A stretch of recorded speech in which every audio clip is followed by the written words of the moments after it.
Assalamualaikum, kami pelajar dari Politeknik Sultan Idris Shah, jurusan Diploma Seni Bina semester 5. Video ini merupakan dokumentari Masjid Tebuk Jawa yang terdapat di Kampung Tebuk Jawa, bahagian Nakota Omar. Kampung Tebuk Jawa merupakan salah sebuah kampung di daerah Sabak Benam. Kami lakukan kerja magic drawing di Masjid Al-Islahiyah atau lebih dikenali sebagai Masjid Tebuk Jawa. Kami berlima dari kumpulan 4 berada di masjid ini lakukan ukuran selama 5 hari. Nama masjid ini diambil sempena orang Jawa yang mula-mula meneroka kawasan ini. Pada peringkat awal, hampir 90% penduduk kampung ini terdiri daripada masyarakat berketurunan Jawa dan kampung ini dibuka oleh pengembara orang Jawa dari Indonesia. Masjid ini dibina pada 1922. Sindi Bina Jawa Melaju telah digunakan untuk Masjid Tebuk Jawa. Masjid ini terkenal kerana Masjid Tebuk Jawa ialah salah satu masjid tertua di Sabak Benam, dan masjid ini terkenal kerana masjid ini sudah berusia 100 tahun. Pengaruh seni bina, Masjid Tebuk Jawa ini menggunakan seni bina pada zaman dahulu, di mana masjid-masjid lama menggunakan struktur bumbung meru. Persamaan di antara Masjid Tebuk Jawa dan masjid lama di Malaysia menggunakan seni bina yang sama, iaitu bumbung meru. Ini merupakan pintu masuk ke ruang solat lelaki, dan sesudah membuka pintu, kita dapat melihat ruang solat lelaki, mihrab dan mimbar di sebelah kiri. Kemudian, ini merupakan ruang solat tambahan lelaki dan sebelah kanan pula ruang solat perempuan.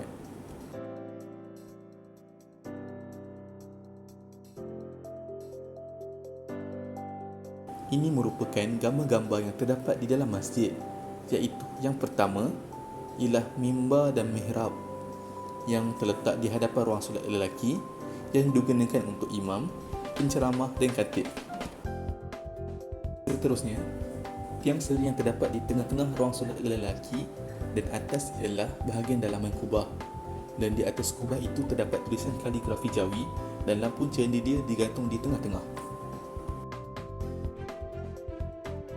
Masjid Tebuk Jawa menggunakan sistem tanggam dan tidak menggunakan paku. Masjid ini juga menggunakan tiang Roman. Selepas itu, ini merupakan bahagian kubah masjid yang berada di luar masjid dan terdapat kerawan di sekitar bumbung masjid. Masjid ini juga terdapat menara yang tinggi yang terdapat 4 speaker supaya laungan azan lebih kuat.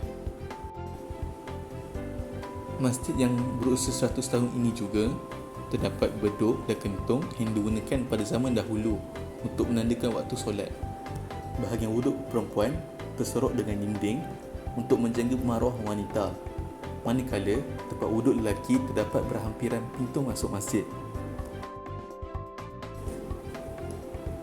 Ini ialah keadaan masjid ketika melakukan solat berjemaah sambil mematuhi SOP semasa musim COVID ini.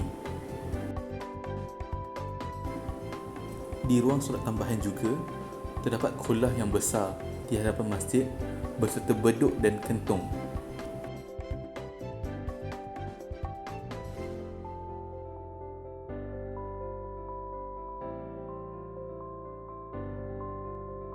Akhir sekali, ini merupakan drawing plan lantai, side plan, elevation, section dan 3D model yang dibuat oleh kumpulan kami.